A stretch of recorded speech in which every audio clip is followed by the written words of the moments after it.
Hey there, YouTube. Farm Rigging here. Welcome back to the channel. We're back working on this this flatbed for this Kenworth T800 here. I left off part one with having just one of the side pieces up, and as you can see, I got the other side up here. It took a little bit to get the angles at the top corners there to match. Especially with it being kind of built in place there. Like I said in the previous video, if I was to do this all over again, I'd probably build this headache rack on the ground and then set it up in there. But this is just the way I decided to do it this time, and it worked out. It just took a little bit longer and was a little bit more of a pain. So in this video, I think what we're going to do is we're going to work on the getting the window framed out in the headache rack, and I've got a couple pieces of steel that I've got to put in here. If the here, let me grab a piece of wood and I'll show you what I got to do here. So the decking is going to go like this, sitting on the cross member. I set this cross member back a little ways from the end, mainly because the lumber nowadays is usually all split on the end, and it's somewhat difficult to get a screw in the very end if this was right at the end like this. So I set it back about 6 inches. However, I would like to have some sort of a supporting piece up here, and this piece is going to slide into some sort of a metal channel that's going to be on the end here. I haven't quite figured out how I'm going to do that yet, but I got to manufacture and build that there. I need to work on the rub rail, get all of that tacked in, the stake pockets, rub rail, and all of that. What else do we have to do here? We've got to come back here to the back. I haven't done anything to the back here. As you can see, everything's just kind of running wild in the back here. I need to, I know for sure, cut these down a little ways back. I'm not exactly sure where. So I think that's what we're going to do. We're going to start up on the headache rack and work our way back. So I'll fire the camera up once I get going here.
So we got the window framed in there. I'm still not sure how big I want to make it. I made it 16 inches. I'm going to kind of sit and stew on it for a little bit. It's just tacked in there.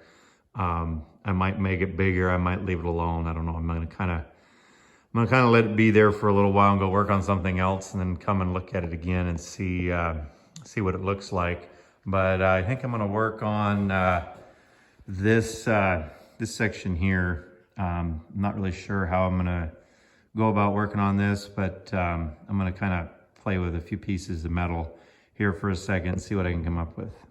All right, so I kind of did some measuring and some figuring, and I think I've got some of the pieces of steel for what I want to do here, but I need a couple more pieces, and called and ordered them from the steel shop, and they're going to be closed here in a little bit, so I'm going to have to work on something else for the rest of this this afternoon. So I'm going to go ahead and work on the back of the flatbed.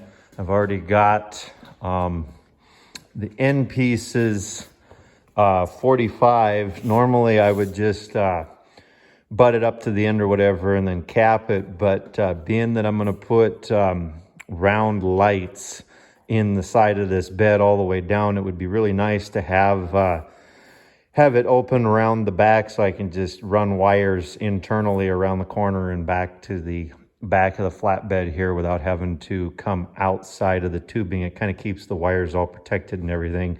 So we're going to 45 it. So I got this side and that side cut out, and now I just need to cut this piece of steel that's sitting on the ground here.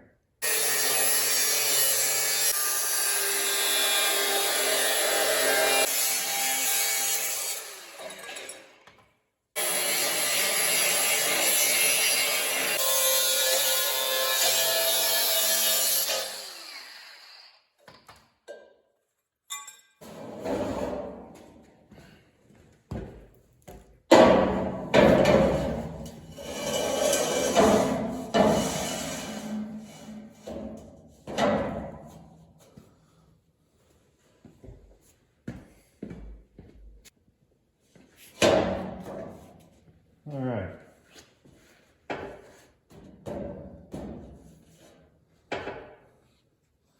So now we got to mark these pieces of channel so I can cut them off, because as you can see, the piece of box tubing is sitting up higher than this. So this is going to recess down part ways over this this channel once I get to that point, and then we'll have to figure out a way to make everything match in the back and look good. But I'm going to go ahead and mark that now, providing I can figure out where I left my square and pencil. There it is.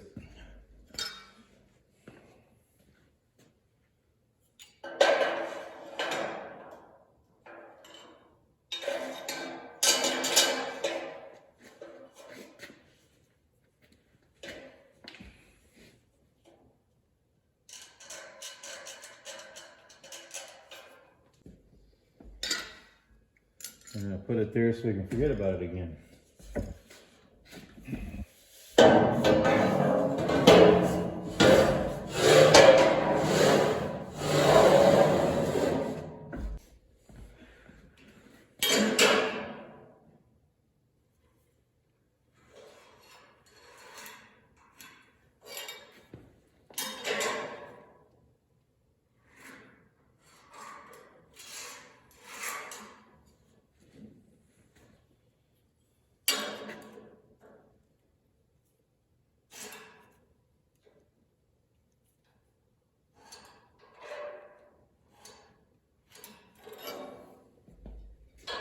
All right, so I got those cut off there.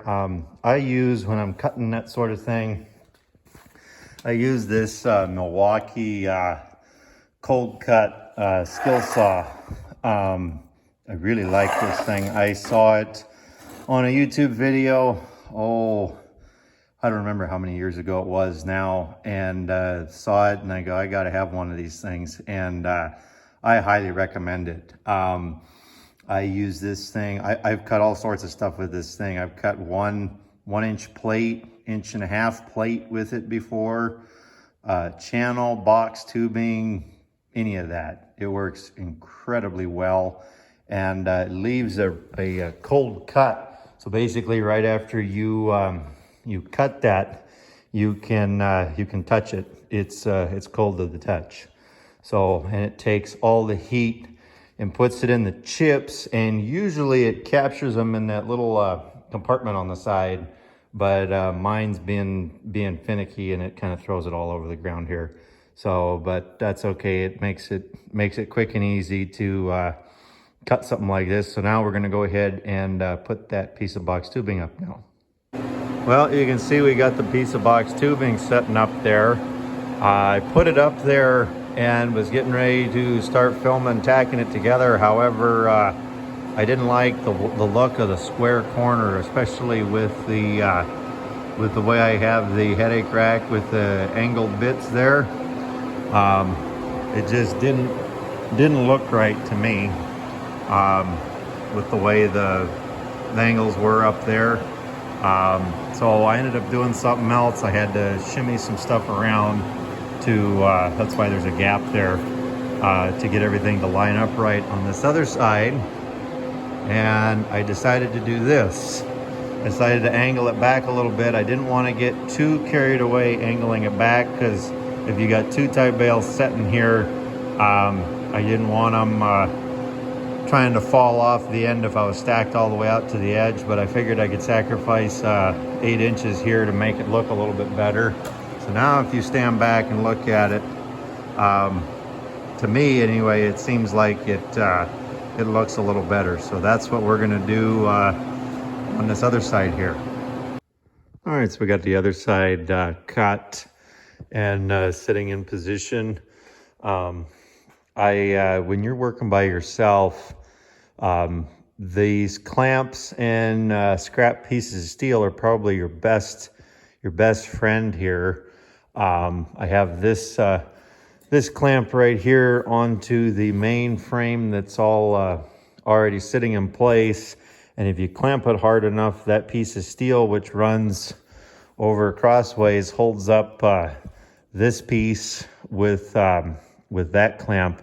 And it's got a little bit of a sag to it, but that holds that in mid-air, so you can get this piece sitting where you're supposed to. And then I have this piece here, and that pretty much took up whatever sag that this piece had, and it also has a shelf, so you can set this in here. So when you're working by yourself, you can hold everything in place without needing somebody else. So I'm going to set you up here, and we'll tack this in place.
We got this piece tacked in there now. You saw we got the other side tacked in. So the back of this bed is ready to get fully welded, I think. I'm still trying to determine how I want to finish out the back of this bed here. I got the truck frame that's going to come out, towards us here. We're going to put the hitch somewhere in here, and I need to be able to have a spot to put the tail lights, stop, turn, tail on this truck. And I'm thinking I'm going to have some sort of a piece coming right along here on both sides of the both sides of the bed, but I'm not sure how I'm gonna accomplish that yet. So I'm gonna sit and think about that some more and go work on the front of the truck. Moving up to the front of the truck here, I got a piece of angle iron that I'm gonna mount in here. Let me see if I can grab a piece of wood and I'll show you what it is I'm trying to accomplish here. All right, so this piece of wood simulates the deck of the flatbed coming out here.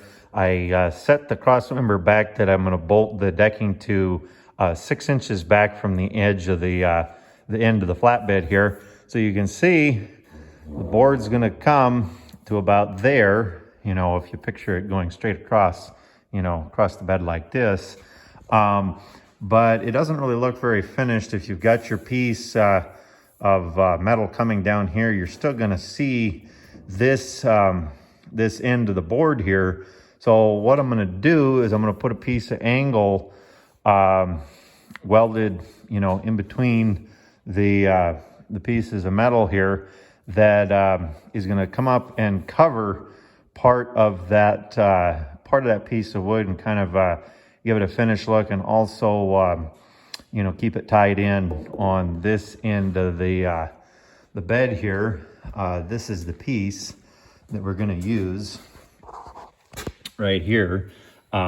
Is 1.5 inches this direction and 2.5 this direction. So if I flip it over, this is how it's gonna sit. Here's the headache rack, and here's the boards coming in off of the bed. So we've got to cut this to length and tack it in place so we can put the boards underneath there. Along that same line of tidying things up, this is the front of the truck here, and looking back at this bed, it just doesn't look right to have this space here. You're going to have your I'm going to have diamond plate bolted to this side of the header rack, and you're just going to have it, you know, die here, nothing to attach it, and you're going to have kind of this open space here that just doesn't look right. At least to me, it doesn't look right. So what I think I'm going to do is let me grab this piece of this scrap piece here. So we're going to put it like this. Imagine that being a full-length piece that goes over there to the upright for the headache rack.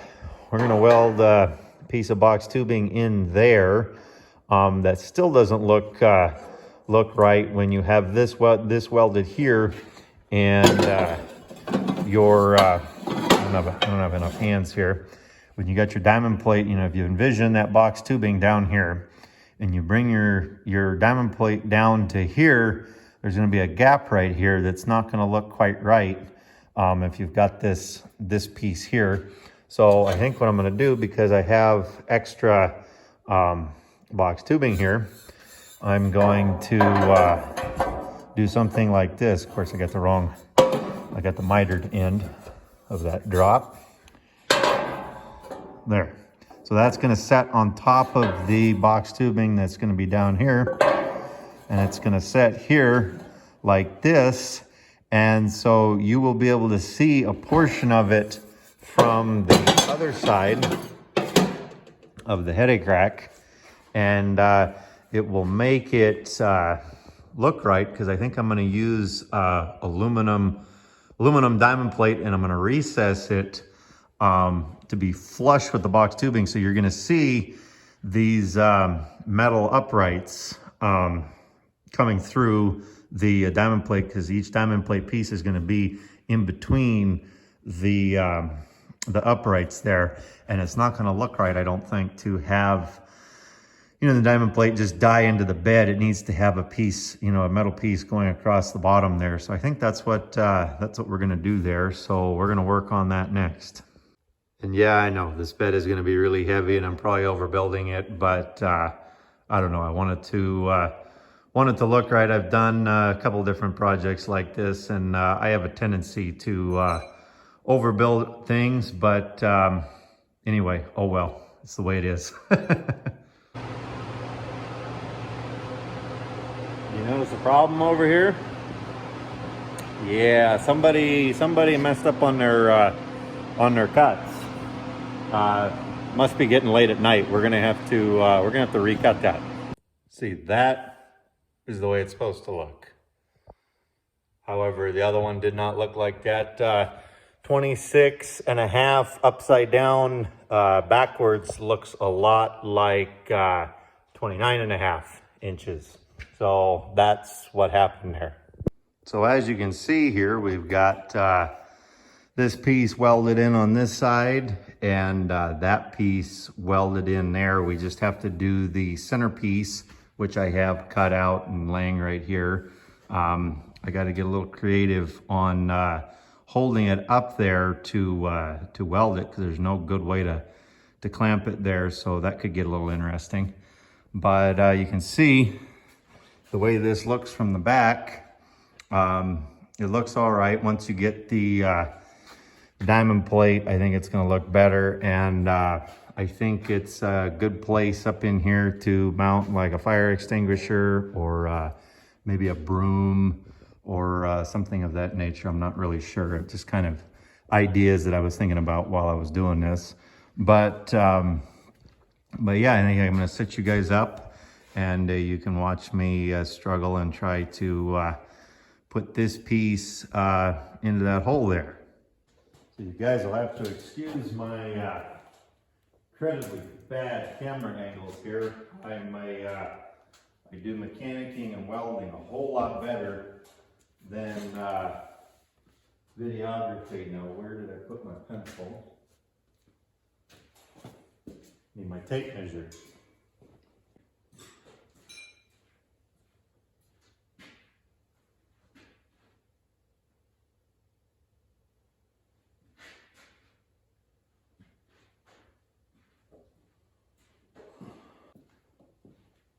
Right in front of me.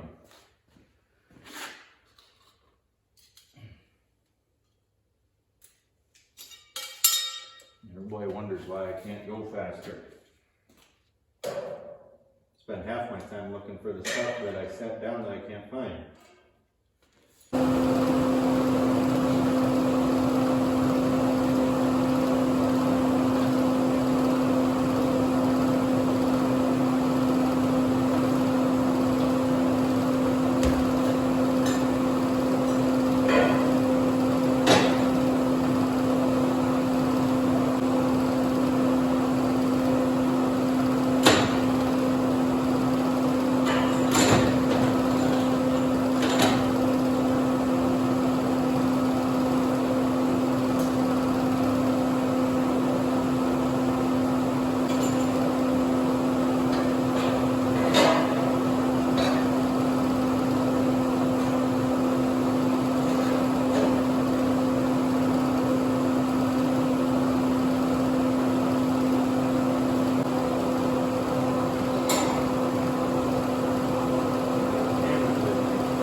Well, we got her in there. There was a little bit of a gap to fill on both sides, and I had the welder turned up a little too hot, but I wasn't coming off of this bed one more time to adjust the welder, so we just cheated and started and stopped and got her welded in there. So that whole piece is done there across there, so we can weld in finally our piece of angle iron that goes right here. So we're gonna go ahead and do that right now. Okay, so I got the angle iron sitting in place. You can kind of see what I was talking about. The boards kind of go underneath that, kind of as a way of tidying up the end there. It's obviously not sitting square or anything like that. I gotta clamp it and tack it in place, but that gives the general idea of what I'm trying to do here. Well, we got the angle iron piece there all tacked in. I had a pretty mean gap to fill on either side, just because of the nature of the beast of how it was sitting in there. So don't mind the goober welds there. There's no porosity or anything, but I'm gonna have to grind those out and touch them up and make them look nice at the end there. But I think this is where I'm gonna leave this video off at. It's probably getting pretty long at this point. I've been working on it for quite a while. So I think in the next video, we'll work on trying to put some, I don't even call it a grid work or whatever, some protection for the window opening there. I'm gonna build some steps on the side of the bed on either side, so you can get up in there without having to climb over things like how I've been having to do it so far. We still got to put the stake pockets and the rub rail on and address the back. But like I said, I think that's going to be for another video. So if you like this sort of thing, consider subscribing, and I will catch you in the next video.